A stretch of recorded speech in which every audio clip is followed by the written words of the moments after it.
Welcome into the DNVR Rockies podcast, brought to you by Strava Craft Coffee. You got to remember to use the promo code DNVR25 because they'll hook you up with 25% off your entire purchase of that CBD-infused, deliciously rich, and potentially life-altering Strava Craft Coffee. Also, don't forget to subscribe at StravaCraftCoffee.com. I'm your host, Drew Creasman. I'm the managing editor of DNVR Rockies. With me, as always, is beat writer Patrick Lyons, and joining us, as has become our weekly custom, is the voice of the Colorado Rockies on television at AT&T Sportsnet, also the host of the Drew Goodman podcast. It's Drew Goodman. What's happening, boys? You know, there's baseball that's going on. The Rockies are struggling a little bit. We know that's happening, Goody. But I want to start you in a bright spot because one of our, annual questions, I'm sure it's one of these things, we go through these yearly rituals with baseball. And before every season, people like to ask, who's never been an all-star before? Who's going to be an all-star? And before 2019, both Patrick and I answered to that question, Ryan McMahon.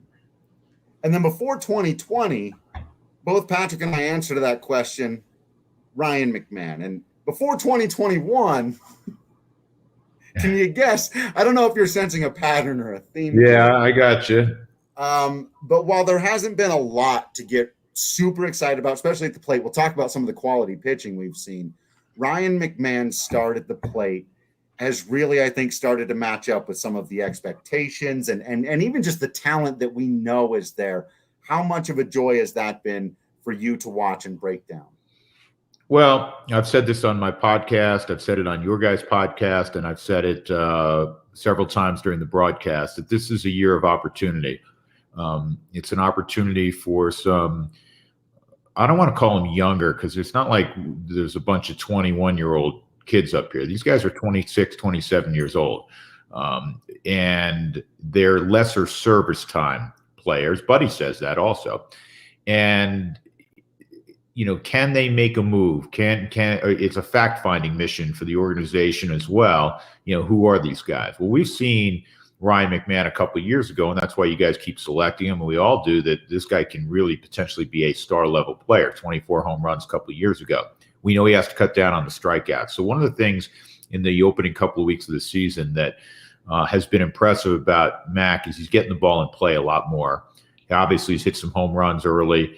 The batting average is significantly up. Very, very, very small sample size. But I like, just like you guys have said, I like what I've seen so far. And I would agree with you that, he was my guy to break out a year ago.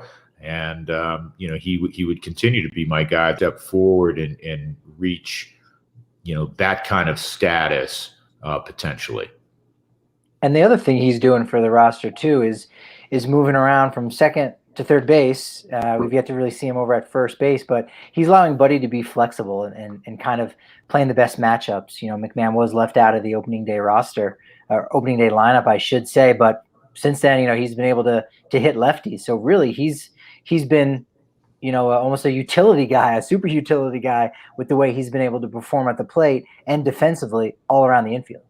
Well, it's interesting today. They're facing a real good lefty in Julio Urías, and one of the things you're seeing me do when I turn my head is I'm writing my lineup in my, my scorebook because, after we complete this podcast, I'm going to run up and shower and then head in. It's kind of, my world's different. Everybody broadcasting wise is different. Normally you're at the ballpark just like you guys, 3.5, almost 4 hours before a game. Now we're going to go into our studio and, I get there an hour and a half out, so I have the luxury of time. But to the original point, Ryan McMahon's hitting third tonight. Trevor Story's not in the lineup this evening. And Ryan McMahon, even though it's left on left, he's your 3-hole hitter. And you guys noticed that, he was batting in the 2-hole a couple of games. He was more of an RBI spot last night in the 5 spot. But yes, he has engendered confidence in Buddy with what he's done thus far and what has been a very bleak start offensively, particularly clearly on the road. He's the one guy you can point to and say, hey, you know what, that's looked pretty good. Even last night, I'll give you an example. I said this on television last night. The importance of getting the ball in play. This has happened a couple times recently with guys who've been more high strikeout guys where they got the ball in play, and in the case of Mac, it was kind of a weak ground ball to the right side.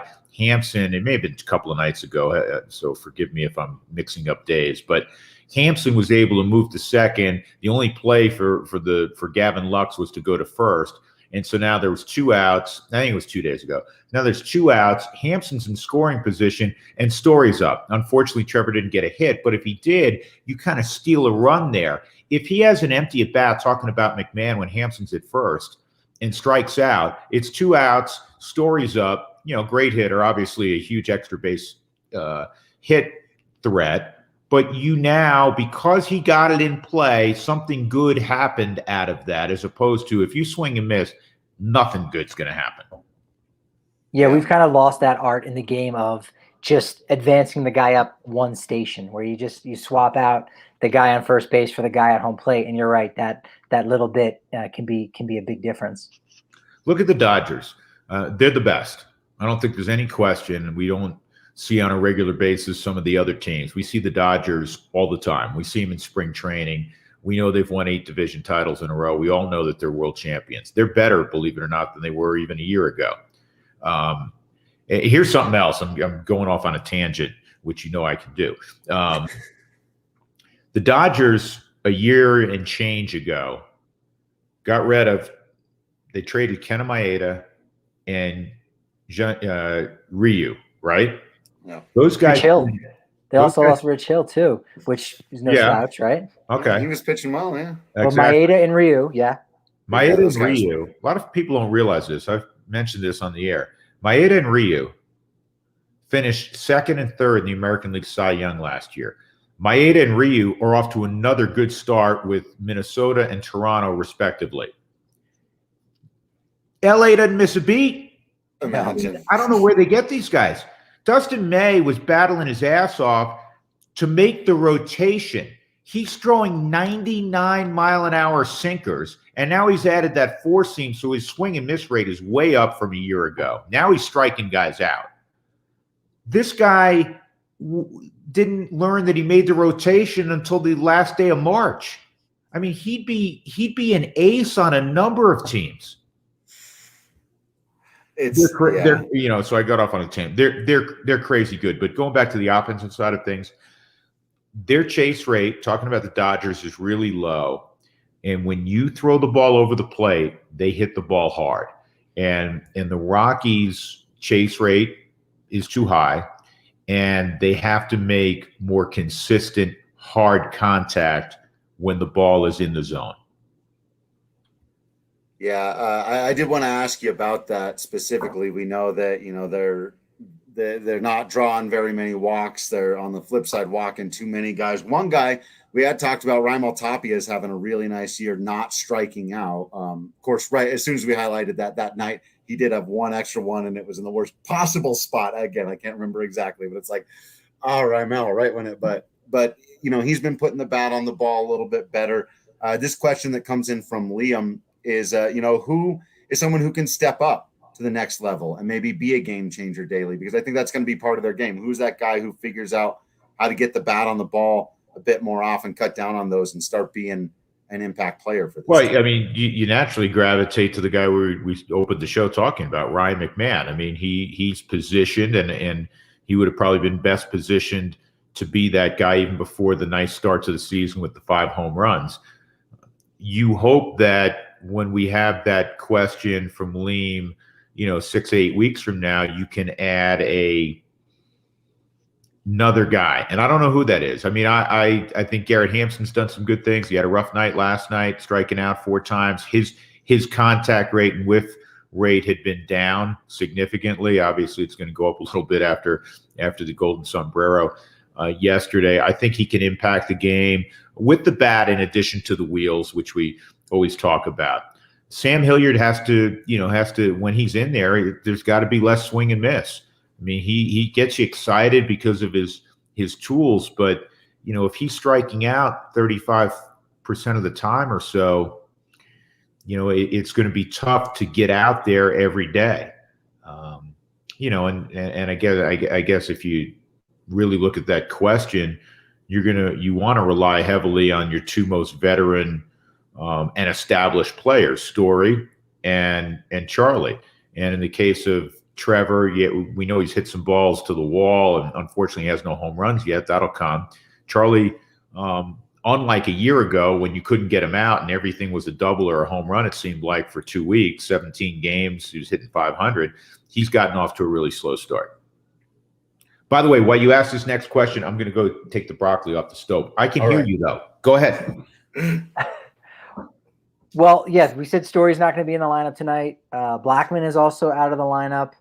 But Alan Trejo does make his first start, so that's nice to see him there at shortstop. He's a DNVR Rockies podcast favorite. And I did want to point out, too, that in 2019, I said it was either going to be Dahl or McMahon that was an all-star. So I'll take 50% credit. And also, to both Drews, and this goes to me as well, it is a little crazy that we have to take a step back when we call a 27-year-old ball player, well, he's not exactly young. No, that's young. Like, let's, in our parlance, right? I mean, that's still young, but sure, in the baseball sense of things, by 27, you should have maybe more figured out. But come on, that's young in our books, isn't it? It's young, but I'm going to answer this question literally.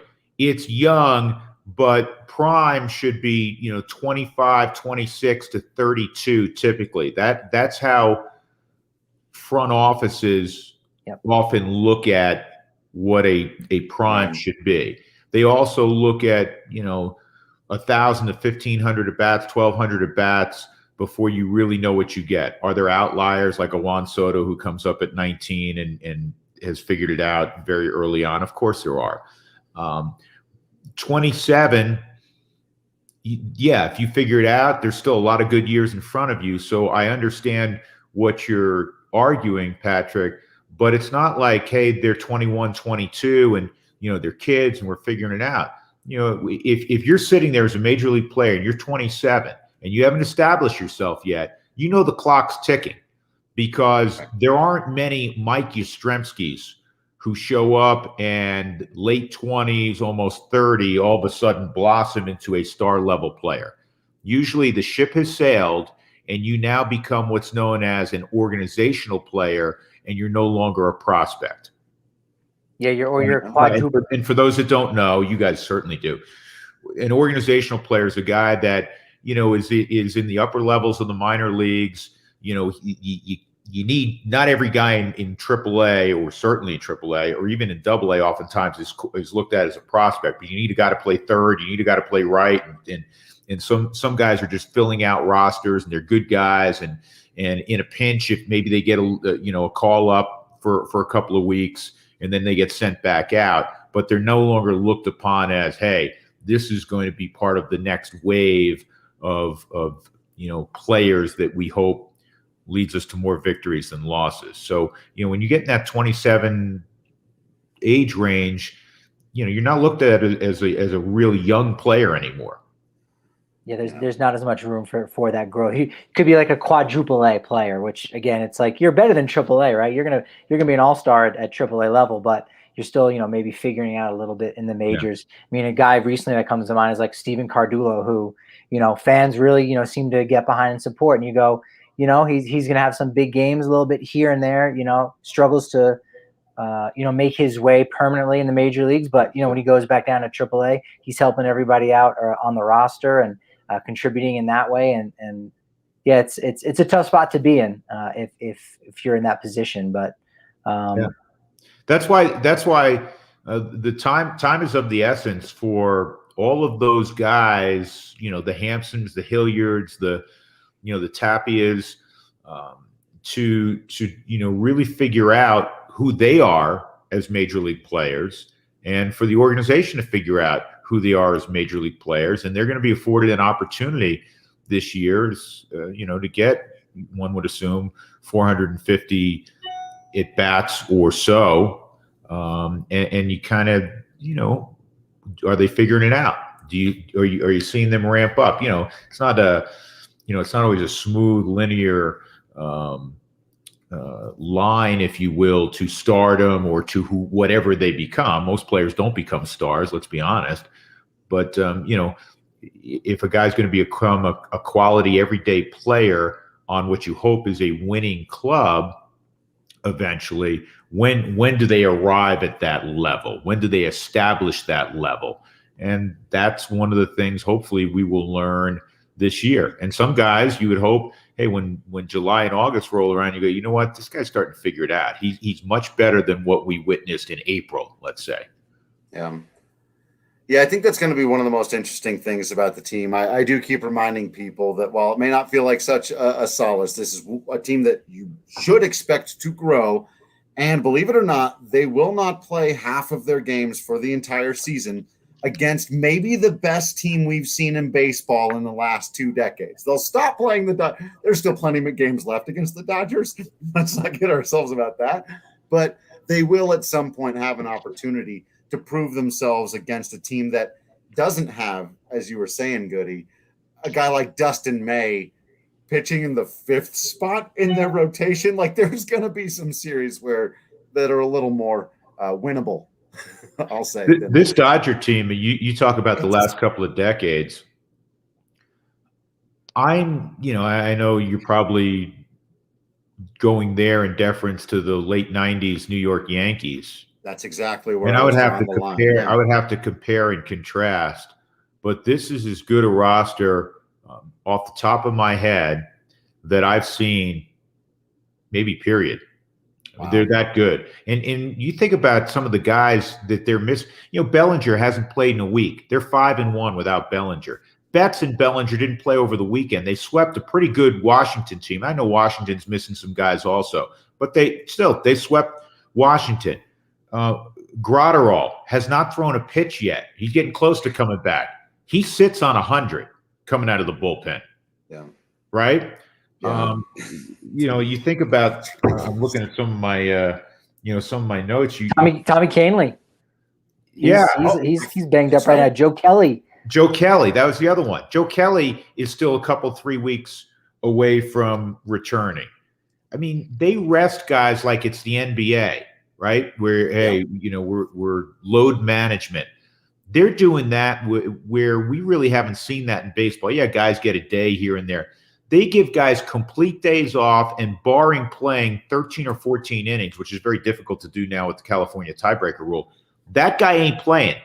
I've repeated this line a few times, and I thought it was funny. I'm a big fan of Dave Roberts. He's a great human being, and Dave Roberts, when he was asked last year in a game on a Zoom call, Mookie Betts isn't in there. He says, yep, he's got a spa day today. And so I always run that out there. But he gives guys spa days all the time. I mean, Corey Seager's got a spa day today. And I guarantee you, barring something unforeseen, he will keep Corey Seager out of the game today. And they can afford to do that.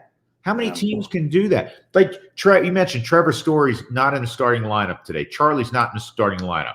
In all likelihood, at some point in time, Buddy's going to tap him on the shoulder, and they're going to have an at bat, because you need those guys, to help you score runs. The Rockies obviously aren't scoring at all.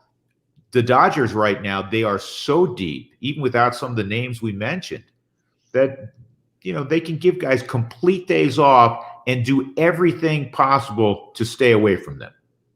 Yeah, they're just a well-oiled machine, because even if you do go back and you think about those Yankees teams from the late 90s, even early in 2000, 2001, 2003, it seemed like anyone you threw the pinstripes on was going to go and produce, even if it was a lower level guy. So you're even seeing that with like Luke Raley, like a young guy that they're just bringing up. He's like a 4th, 5th outfielder for them. But because there's just so much talent around him in the lineup and everyone else is doing what they need to do, he's just got to stay within himself. And like we talked about earlier, Mcmahon hitting a hard ball, to the right side, and you advance the runner over. Hey, that's good. The next guy's going to take care of that next piece. So it when you do the little things well, the big things take care of themselves. And they're just getting, I agree with you. There's no pressure on the Luke Raley of the world. Zach McKinstry, he's a 33rd round pick out of Central Michigan. Unbelievable. Zach McKinstry leads the Dodgers in ribbies. Zach McKinstry has taken over the role of Kike Hernandez they get guys. This is not a first-round pick. This is a second-round pick. This is a guy who was drafted in the 33rd round. He was listed beginning the year by Baseball America as their 15th best prospect. And yet here he is, a big-time contributor so far through the opening couple of weeks of the season.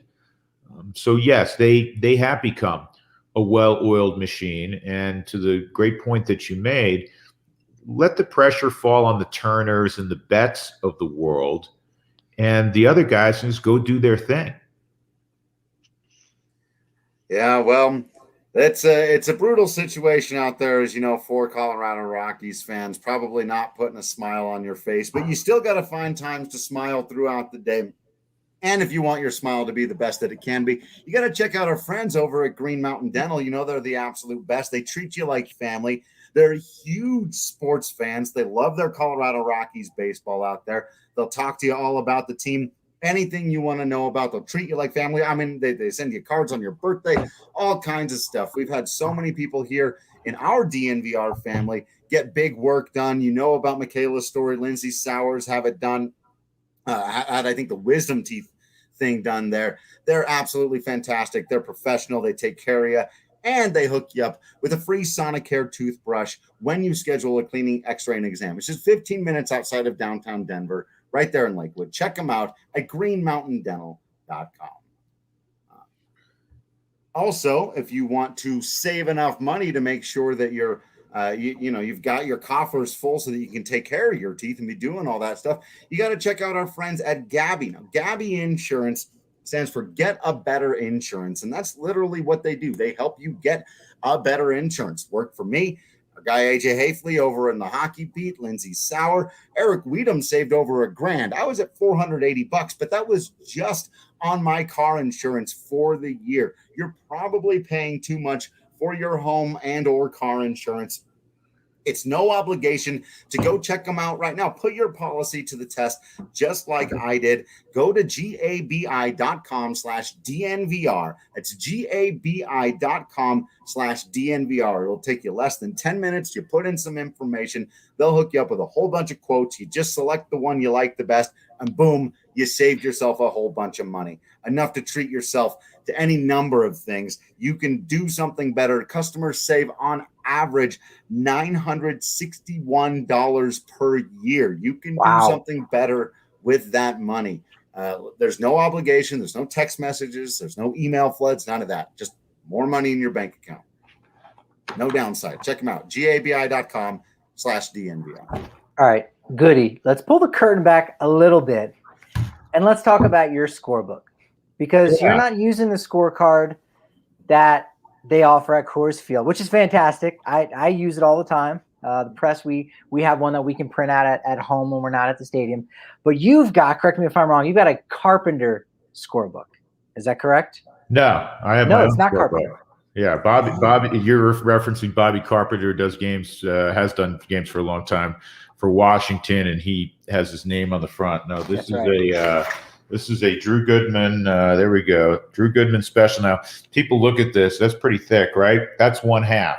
So you'll note it on the it says first half, and then obviously I have another one, second half. I used to put them all in one, but the binder was like that big, and you needed to. I like to lift weights, but I mean, I felt like I was getting extra workout dragging that thing around.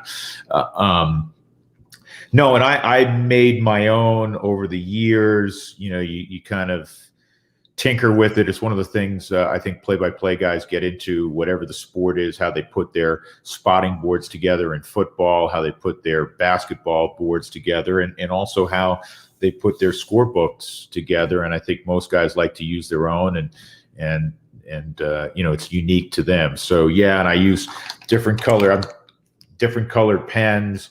Red means something, in the scorebook. Like if you look at last night, can't look on the Rocky side because not many red marks, but red means, something positive happened. So I know it's hard to see in this, but here's Mookie Betts. So 1B red, he had a single, and then ultimately he scored. So it's all colored in there. Black is indicative of an out. I put the defense in green, and I put the lineup in blue. So I have all different color schemes going on a nightly basis. Now, before we went to extra innings, had you thought about how you were going to score that? Like, how do you have the previous runner? Yeah, what I do in that, I have, one. just like most scorebooks, I have extra frames, and then I have room if I need to quickly draw. I go out through 12 innings, and then if I need to draw, additional lines, I can get out to 16, 17 innings, and we've only seen a couple beyond that, at least in my 20 years. What I do now, let's say Mookie Betts made the last out, and we're now in extra innings. So that next inning, I put him at second base, and then start with whoever, Chris Taylor, let's say, and go from there. It's a little bit different, but that's how I handle it, and it's clean. You can still figure out what happened. And any other modifications that you've made to your scorebook, particular that you like, just to have like that that's comforting for you? I like a lot of room, so my book is pretty big, and because I like to have a lot of notes at my disposal, I have individual notes and team notes, and obviously the area for the extras, and solid area up top on the left for defense, and the pitching area is on the right for the starter, and then each guy who comes in out of the pen. And again, a lot of areas that are open for me taking notes and using different colored pens and all that kind of thing. So, each day is a new day, and you have to go with what works for you. And I'd say there's a guy, really quickly, and I'm off on another tangent. There's a guy that was a stat guy years ago, and I worked with him when I was doing NFL games at NBC back in this goes way back when I first met him in 1993. And he realized over a period of time that we as play-by-play guys in football, if he could come up with a streamlined way to put these spotting boards together, he could make a business out of it. And he's done that. And now virtually every play-by-play guy in every network utilizes him. The networks pay for it. And it is clean and typewritten. That was the most time-consuming thing you would do every week in getting ready for a football game, is you'd have to put 2 and 3 deep, sometimes 4 deep at running back and wide receiver, some of the skills positions. And each guy, I was making a little sticker, Drew Creasman, 6'2", 195, let's say it was college, junior out of Saginaw, Michigan, and then, different color from stats, a different color to say, his brother played in the NFL with the Browns for 4 years. And then he put his number in, let's say he was playing for Ohio State, so you put that in red, and 82. Okay, boom. And I had to look up, all his biographical data. That just doing one guy took like 7, 8, 10 minutes. Yeah. Put him on the board. So now this guy in Atlanta, he's actually out of Charlotte now.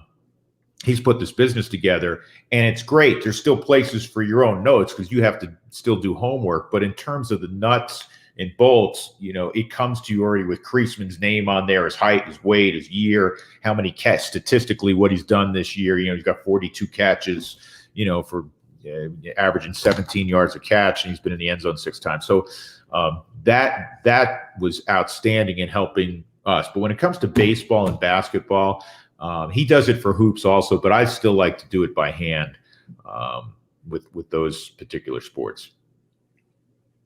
What happens to your old scorebooks? Are you keeping those? Are you keeping yeah, those? I have. I'm a saver. Nice. I have every scorebook from every season, and several years back, I went to splitting them in half. So, first half, second half, they're in, bins and, either in storage. So yes, I have them all. I have virtually every board for football I've done, and basketball. There are literally, now we're into the thousands. So I don't know why I save them, but do you ever go back and look at them? I told this story, I think, in the off season. One of my favorite, nerd alert for just a second. It's been a while since I've done one of these, but one of my favorite episodes of television all time is a Star Trek episode from The Next Generation in the 90s. And there's this guy who's obsessed with baseball, but he's never seen a baseball game. He only has all of these scorecards that he discovered because baseball isn't played anymore. And he just reads through the scorecards and he's researched the game and he just plays the game out in his mind. And it was such a romantic vision of the game. I just loved it so much. But I was just wondering if you ever like go back and I don't. It's not like an appointment at 2:00 on a Wednesday afternoon when I had nothing going on in the middle of January. I go, I'm going to look back on some old scorecards. But when I've moved some things or that type of thing, and I'll come across, a game, Texas, Nebraska or something in football, and I'll look at the names on the board and go, oh man, that guy went on to have a nice NFL career, that sort of thing. Or boy, I remember that guy. When that happens, I'll stop for a moment and look at them. The baseball books, I don't really typically go back and say, all right, what happened on July 23rd? The Rockies were playing the Giants in San Francisco, and look who's in the lineup. Don't end up doing a lot of that, but I guess kind of cool when you're going through some stuff and you can go back, like old Nuggets boards. I remember I found one. You guys will appreciate this. This goes back to Bill Hanslick's lone year of coaching the Nuggets. And I'm not taking a shot out of bounds because Hanslick's a dear friend of mine, he and Mary Beth, his wife. And in fact, we lived next to them for 17 years. And the reason we lived next to them is we were good friends and the neighbor had put the house on the market. So anyhow, but Bill, if you remember, that was just a dreadful year. And the Nuggets were going to challenge the 76ers for win futility. The record the 76ers had under Fred Carter was 9 wins and 73 losses. And for a long time, it looked like the Nuggets were going to do worse than that, if that's possible. And then they signed Corey Alexander, who had gotten released by San Antonio, and he could score a little bit. The Nuggets ended up winning 11 games that year. So I remember coming across a board. Yeah, we got him. I remember coming across a board, and this is back when Sacramento was good. They had Chris Webber, and they had that was Mitch Richmond. Team. Yeah, they had still Vlade Divac or Vlade was there. They had a really Bobby nice Jones. Team. So we were. This is when it was at Arco Arena, and I remember looking at that board that I came across, and I'm looking at my notes, and the Nuggets were 5-58. And the Sacramento Kings had a really pretty record. They were like 42-20 or something like that, right?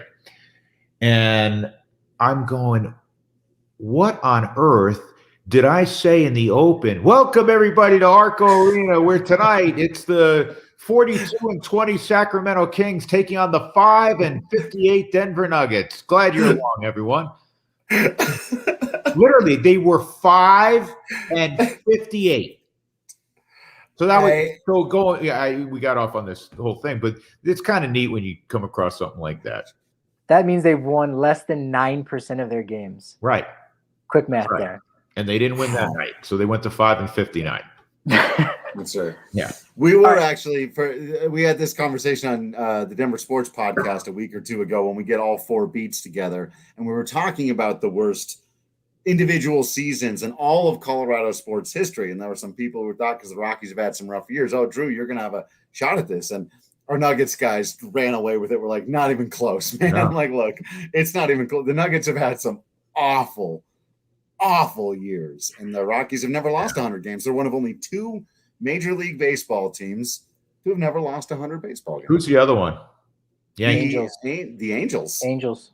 Yeah, believe it or not. Wow, I didn't know the answer to that. I knew the Rockies hadn't. I had the pleasure, and I mean that, and the great privilege, because that is what it is, to do what we do. Even now, rough period with the Rockies, and it's still a privilege to have the honor to come into people's homes on a nightly basis, and I mean that. I'm not being sarcastic at all. And yeah, we all want them to win. Fans want them to win. Broadcasters want them to win. Front offices, everybody wants them to win. We get that. But you don't control that. So going back to those Nugget years, I did the Nuggets on television for 10 years. and they only had 2 winning seasons. Both those winning seasons, they end up going to the playoffs. Now, it's a little much easier, as we all know, to get to the postseason in the NBA than it is Major League Baseball. So 2 out of 10, not great. And then when I started doing the Rockies, the first few years were lean years before 07. My first year doing them was 02. And I'm like, okay, man, I got a PhD in losing right now. Wow. So I got a lot of experience calling teams that are not real good. So, but that's why there's great joy when the planets align and a team is good. And sometimes when a team surprises, when they're maybe not expected to be good, it makes it that much more rewarding. That's kind of interesting that Mike D'Antoni was the guy that picked up after Hanslick. So yeah, he still ended up going on and having a pretty good career. Didn't know it at the time, though. I'm going to repeat this on my podcast, but you just reminded me, Patrick. Mike D'Antoni saved our ass the year that the Nuggets won 11 games, because Mike played, in Italy, and Mike's a great personality. He's a wonderful guy. And he had this card game. It's basically a form of poker that he called Milano.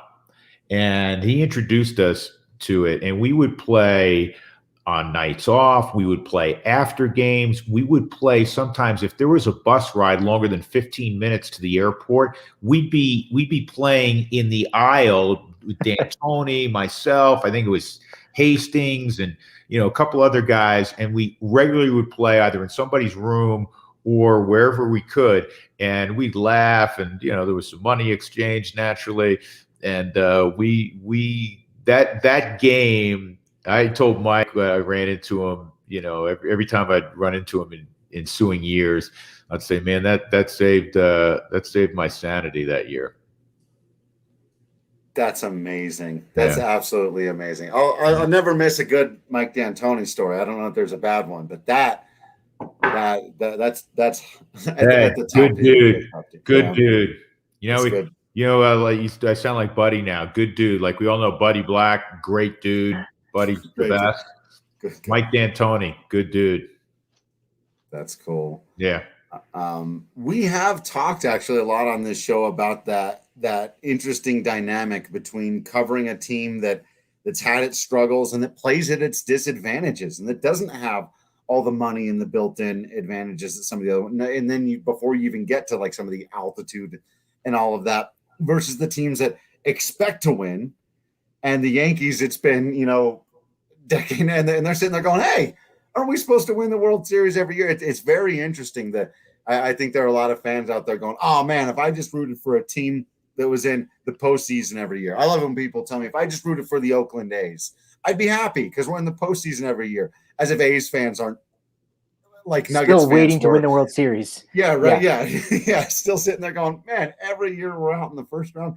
It's a brutal game, man. It was designed to beat everybody down. Everyone fails more than they succeed. Like you said, it's about those moments where the planets align and the seas part, and that 2007 run happens, and they win the National League pennant, and the amount of joy that comes from that versus, oh, okay, we won the pennant because we were expected to throw it in the pile with the others.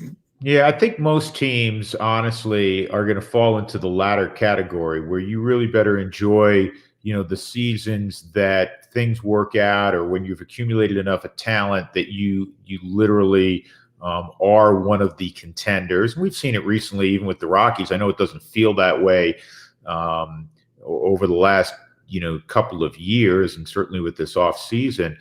But in 17 and 18, good years. You go to the postseason, that's why I always say this, man. That's why they pour champagne and beer on each other's head when they make the playoffs. They don't do that in basketball. They don't need to. You have a pretty good idea at the start of the year, most of the teams are going to go. And even in the NHL, to a certain degree, that's the case. And with baseball, it's so hard to get there. There are teams that are going to have financially an advantage and an expectation that every year they're in it. We know who those teams are: the Yankees, the Dodgers. But even look at a huge market team like the Giants, and they had a great decade between 2010 and 2020. They won 3 world championships. Most teams are more like the Rockies, where you're going to have to embrace the years that they're pretty good and suffer through the years where they're not competitive at that level. But it seems like a year, years ago, and we all want to see them win. It's 2021 now. 2018 is now 3 years ago. 2018, they finished in a dead heat with the Dodgers after 162 games. And you can play the woulda, coulda, shoulda game. Had they won one game out in LA in late September, one game, they finish in front of the Dodgers and win their first ever division. And now when you look at it, the Dodgers seem like they're on a different planet than the Rockies are. So things can change rapidly, and hopefully from a positive standpoint, we can see a rapid turnaround over the next whatever it is, couple of years. Commissioner A. Bart Giamatti once wrote in a poem, "Baseball, it's meant to break your heart." And it does, right? That happens even for Yankees fans who expect to win the World Series every single year. And for a time in the 90s, they pretty much did. But you grew up as a Mets fan. I mean, there was a lot of tough times for the Mets for a while in between Tom Seaver and the '86 Mets. Like there was few and far between for a period of time. Even before Steinbrenner got things turned around with the Yankees, they were miserable for a while when I was growing up. And the Mets became the darlings of New York, obviously in '69. And, they were in the World Series again in '73. And they had the great pitching staff, and they had opportunistic players offensively. Look at Boston. I mean, for all of their success in the 21st century, and I know they're off to a much better start this year. I think they lost today, but they had won 9 in a row, or at least they were losing today. I didn't see what the final was. But Boston has hit some hard times of late. It is really difficult to do what we're watching the Dodgers do in the sport of baseball, no matter how much money you have. And it's not always the team with the most money wins. Look at what Tampa's done. Look at when, Drew talked about Oakland earlier. So it's why we love it. It's a unique sport. We always base much of our predictions and even the analytics behind where we think a team will finish on past performance. And that's understandable. What else are we going to go on? But every year, baseball produces a multitude of guys that we've never heard of, like Mercedes in Chicago with the White Sox on the South Side, where this guy's just hitting tanks, and Akil Baddoo from Detroit. Akil Baddoo, who's a fascinating interview. Have you heard him? I saw an interview with him on MLB Network. Great, really interesting guy, and seems like a fun guy. But I honestly, I work in the game. You guys work in the game. Had you ever heard of him? He's a Rule 5 guy. No, I don't pay too much attention to Rule 5 guys, only because the best you could hope for is, hey, this is a good contributing guy. Maybe he's this second lefty out of the pen at best, or sometimes they'll take a guy. The Diamondbacks about 5 years ago, they took a rookie catcher who's like 20 years old out of A-ball, Oscar Hernandez, I think, only because they were going to stash him on the roster and just send him back down to Double-A the next year. So there's more strategy to it than, oh man, this guy is going to be a real diamond in the rough, the next Johan Santana or Dan Ugler or Shane Victorino. That doesn't happen anymore, really. No, Roberto Clemente, David Ortiz, one of the bigger guys that were I'm trying to think, was Johan Santana also a Rule 5 guy? He was, yeah. I believe he was also. He was with Houston before. Well, the Rockies have a Rule 5 guy right now, and we'll see how the season plays out. But they've already had a number of hiccups in their bullpen, and at least initially, I know it hasn't been high leverage situations, but Jordan Sheffield has thrown the ball well. Does he at some point get an opportunity to be in a situation where he's in games that are closer, or maybe even protecting a lead later on? We'll see. He's a Rule 5 guy. Yeah, all that stuff's great. Go ahead, Pat. I was going to say, why is that? Why don't we have the dynasties like we used to have? And is it just because the game is so complex? There's more than one way to create a championship club, whereas it used to be, again, you look at what the Yankees did in the late 90s, and then Oakland said, hey, actually, we can find a way to get value for these young guys. That now there's just more ways to get it done. And because of that, you can have that down year and someone else steps up. Why don't we see those same dynasties anymore?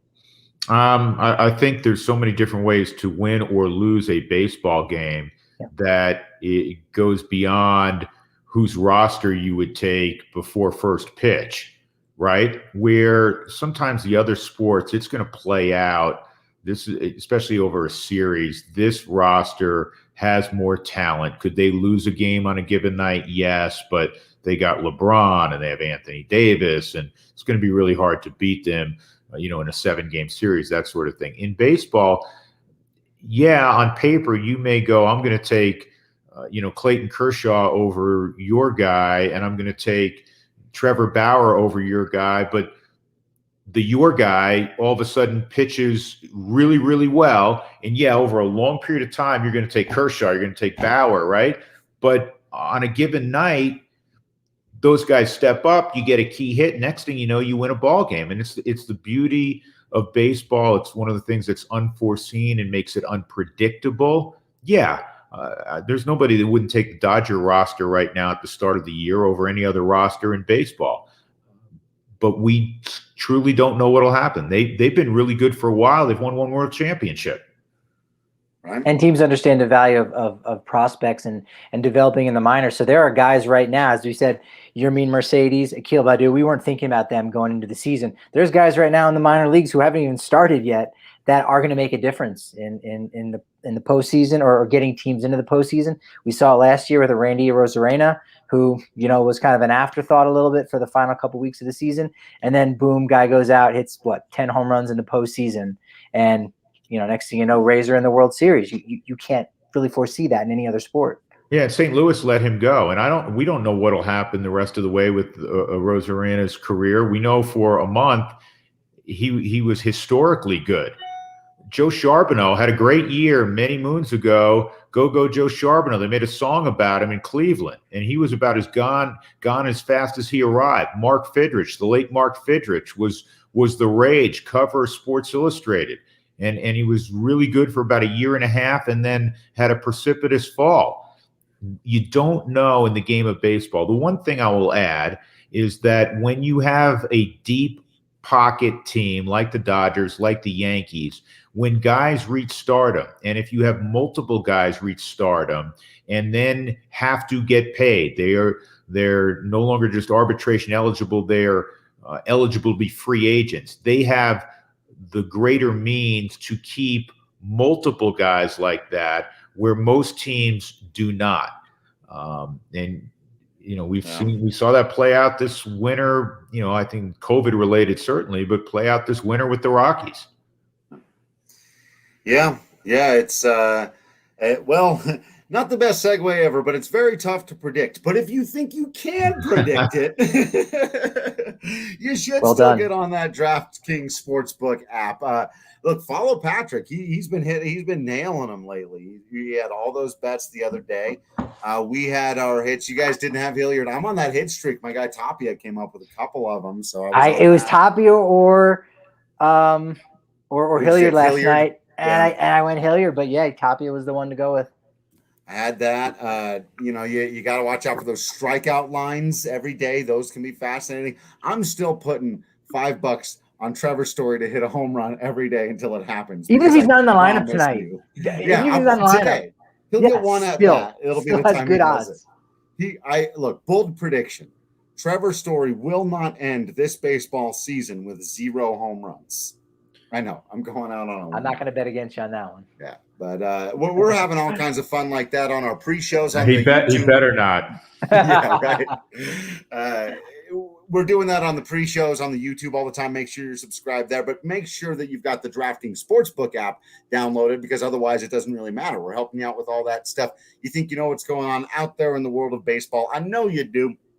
So put your money where your mouth is. Make a little extra dough, or just make the game a little more fun and exciting throughout. I really do like that before the game, just placing a small dollar bet on somebody to hit a home run. It makes 3 or 4 at-bats every single game that much more exciting for you, and there's usually a pretty decent payout for it. So download the top-rated DraftKings Sportsbook app now. Use promo code DNVR when you sign up to turn $1 into $100 if the basketball team of your choosing hits a 3. That's right. All they got to do, just pick a basketball team. You don't need to know anything about basketball. Just pick a team at random. They'll hit a 3-pointer.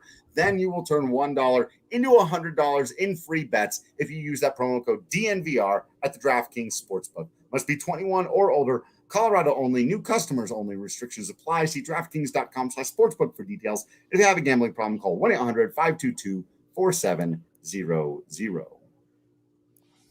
And Goody, I don't know how much you use Baseball Savant, but they've got a cool feature where they take every batted ball from a player and they kind of lay it out over the course of all 30 ballparks. We know Trevor Story still has 0. If he had played all of his games at Angel Stadium, Trevor Story right now would have 7 home runs. He would lead Major League Baseball. I said, I on all those sites, but I said the other night that he has 6 baseballs a couple of days ago, 6 balls he's hit that are out of 11 different parks in baseball. So it's misleading. His hard hit rate, was up there, and the average exit velocity was up there. So Trevor's going to hit home runs. That's not something of all the things to worry about with the Rockies. Trevor Story's performance is not one. I think when it comes to Trevor Story, what people worry about is the obvious. Right. But one thing you don't have to worry about. Sorry, I got to keep plugging them. Oh, I mean, did I interrupt the spot? My bad. No. I did with my Trevor Story fun fact. I could not get it in. We're in between them. I'm coming for Doug Marino, so I got to give you the good stuff. Yeah. I love that. It does blow my mind. Imagine what his Mike Trout WAR would be. Anyway, I'll get back to that some other time. Talking about our Illegal Pete's is back. I'm so stoked. For a while there, like a lot of other people, Illegal Pete's, they couldn't be a sponsor of DNVR for a minute. You can probably figure out why, but they're back with us. Absolutely love Illegal Pete's. Our guy Adam Mares eats there once a week, so you got to ask him about the best stuff on the menu. Apparently, I'm not quite that hardcore, but you love it. You love it. You got to get back down there. Lodo reopened in a new location with bigger indoor and outdoor space. Now serving on the corner of Wazee and 16th, super close to Ball Arena and Coors Field. All locations serve breakfast until 1 p.m. I love getting that breakfast stuff. Get that breakfast burrito, but you can get tacos, bowls, the breakfast quesadillas, nachos, any of that stuff. They got chorizo, proprietary blends of bacons and crumbles, all the breakfast means. My mouth is watering just talking about it, getting excited that Illegal Pete's is back, and they're back with us here at DNVR, taking care of everybody out there. So head on over to Illegal Pete's. They've got the sound check promotion going on right now. All the offers, they're offering a free draft beer or house marg with purchase of an adult entree when the guest shows a same-day ticket to any event in the Lodo area. So if you're going out there, checking out your Rockies, show them your ticket, go over to Illegal Pete's. They'll hook you up with a special deal. Fantastic. Legal Pete's, good stuff. Now, and that's all the stuff that you get when you're a member of the DNVR family. We know we're always talking about it, but you got to become a member. Now is the time. The Rockies are playing. The Nugs and Avs are getting ready for big playoff runs, I promise you. And when you order the annual subscription right now, we'll hook you up with a free shirt and a holistic stick from our friends at Holistic Wellness. There's just too many reasons to become a member of the family. Hanging out with us in the Discord chat, discounts constantly on stuff. Head to the DNVR.com right now. Subscribe today. You're not going to be disappointed, I promise. Real quick, did want to get some thoughts. It is Jackie Robinson Day. It's a big holiday, obviously, in baseball. Want to get some of your early takes. We're both East Coast guys. I tweeted out something earlier about how Jackie Robinson's first game as a professional and outside of the Negro Leagues actually came in New Jersey, came in Jersey City against the Jersey City Giants when he was a member of the Montreal Royals. Went 4 for 4, hit his first home run as a pro back in 1946. So it's a wonderful day. Love seeing all those guys with 42 across their back. And for the Rockies to be doing in LA is fantastic against the Dodgers. It's the first time ever that the Rockies will face the Dodgers on Jackie Robinson Day. And the way I look at it, yes, it is a piece of baseball history, unquestionably.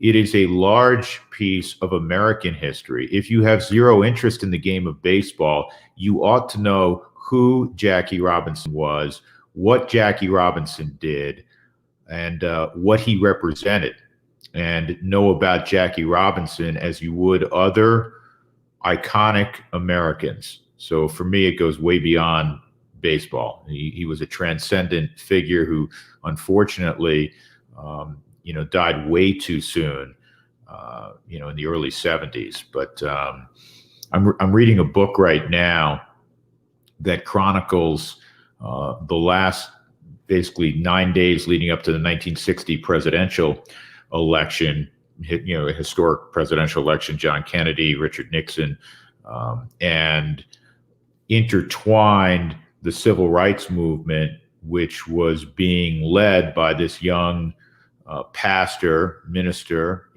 reverend out of Atlanta, in Martin Luther King Jr. And there are many references to another person who was very prominent in the civil rights movement, Jackie Roosevelt Robinson. So, yes, today's an important day. I think, going back to when Bud Selig said, hey, this is what's going to happen on April 15th back in 2004. It's a day I always look forward to. It's a great day of remembrance, and it's an educational day. And I know that the players that I've talked to, and I know you've talked to a lot of them, they really embrace the honor of wearing 42 on April 15th each year. So I think it's an awesome day, and a little, even that much more significant for the Rockies this year in that they're in LA taking on the Dodgers. Yeah, it is. It's a very special day. And I always bring this up whenever it comes up, but just big Rachel Robinson fan also. One of the let me say this, Drew, really quickly. One of the most memorable interviews. You guys know that I love the long form interview. Ostensibly that's what my podcast is. A little bit of me and then a long form interview. I still think that there's a great place for that as opposed to the 20-second soundbite, right? Rachel Robinson, many years ago when I was at KOA, side hustle, hosting shows at KOA, I had Rachel Robinson on.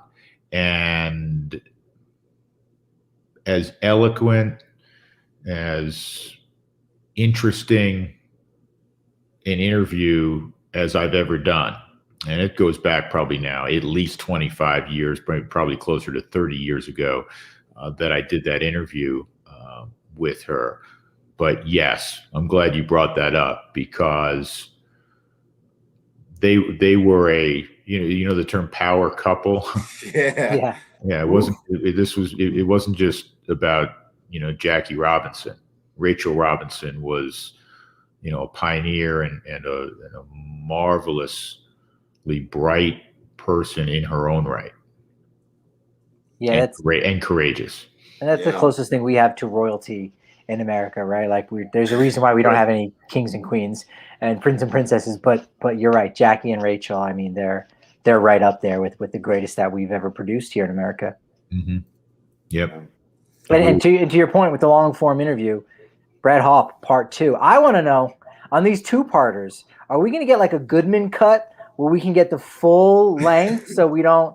You're making us wait here with bated breath. Finally, we got part 2 off today. I'm glad you mentioned that. Part 2 came out this morning. I was come out on Thursday morning and with the new show. And these things were organic. I don't know if maybe off air we all talked about it. You guys are veterans doing this thing, but it's not like I sit down and go, you know what, I'm gonna get 2 shows out of talking to Jim Gray, for instance, ended up 2-part, but you just get going and if I feel like it's interesting, I mean, I hope maybe somebody else feels like it's kind of interesting. Next thing you know is you put 45, 50 minutes or something on tape, and you're like, well, that'd be a pretty long podcast. Let's just split it up into two. And I don't, Brad had a really good career with the Rockies and was popular, but probably always overshadowed by the holidays and ultimately the Carlos Gonzalez's of the world and the Todd Heltons, who's one of his closest friends. Brad Hop, what did we say earlier, man? Good dude. He's a great dude. And he's interesting and also has, definite opinions on different things and pretty good storyteller from, that period of time that was fascinating for people who followed baseball in our town with the Rockies in that 2007 run. So kind of organically it became a two-part deal. Yeah, once that Hall of Fame gets going in McGregor Square and we start seeing some of these guys come back, you're right, players like Brad Hop, I think are going to get, appreciated a lot more by this new generation of people coming to Colorado or young Rockies fans saying, wow, yeah, no, that 2007 couldn't have happened without a guy like Brad Hop. And Brad was very upfront and candid. Like we were talking about Larry Walker, who I was texting with Larry last night because he was in LA and went to the game with the lead guitarist for REO Speedwagon. Yeah. So Walk gave him tough love, and Brad didn't just give the obligatory, oh yeah, Walker was great to me. He goes, no, Walker was hard on him initially because he was a young player when he came up, and so I found that really interesting stuff that he shared about Larry when Brad was a rookie and trying to scared to death. He'd made the transition to the outfield. He was really more of a first baseman collegiately at LSU. And so there was really interesting byplay that Brad shared about his interactions with Walker early in his career. You got to subscribe to the Drew Goodman podcast to hear all of that stuff. We got to go back to listen to last week's. For that, that was like, make sure you get the two-parters in for sure. Right. Absolutely. We got to wrap this thing up, though. This question from Will is too good to let it slide by without asking. And since we brought it up today, he says, Drew, when you were on the Nuggets broadcast, I like that he threw the word way in here. Will, like way back 2 years ago. With Prime Sports, did you ever go up into the top of McNichols where the organist used to sit when it was up in the catwalks?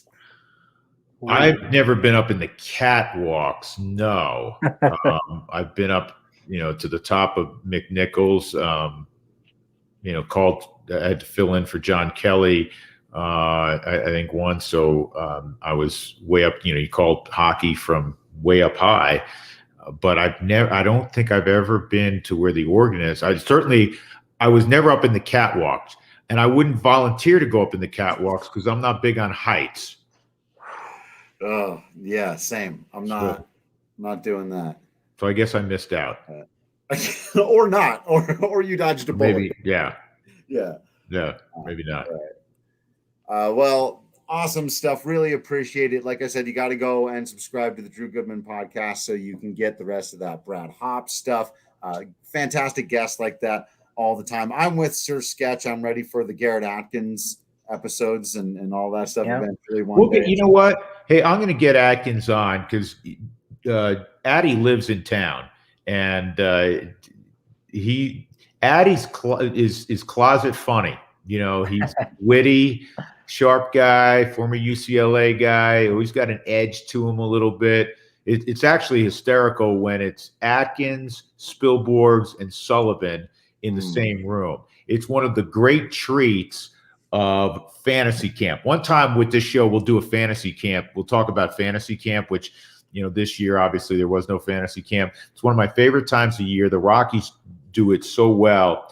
And the coaches that come back on a year-to-year basis, it's always, Spilly, Sully, naturally, Huey's there. Garrett Atkins has been there, Brian Fuentes, Josh Fogg. It's a lot of the 07 contingent. And I'm telling you, the nights get laid, the stories are tremendous, and the barbs back and forth are great. And Addy can deliver now. I mean, he can deliver some, some. You can always drive them in. I will say that. Well, he's a great hitter. That's why my comp we'll get into this in another show. There's two different shows. But, Colton Welker. Yeah. One of my comps for Colton Welker's Garrett Atkins. And I only hope that Colton Welker can do it, anywhere close to what Atkins could do. Because Garrett could flat hit. Loved him. Love it. Never forget the inside the park home run. Most magical part of the magical run.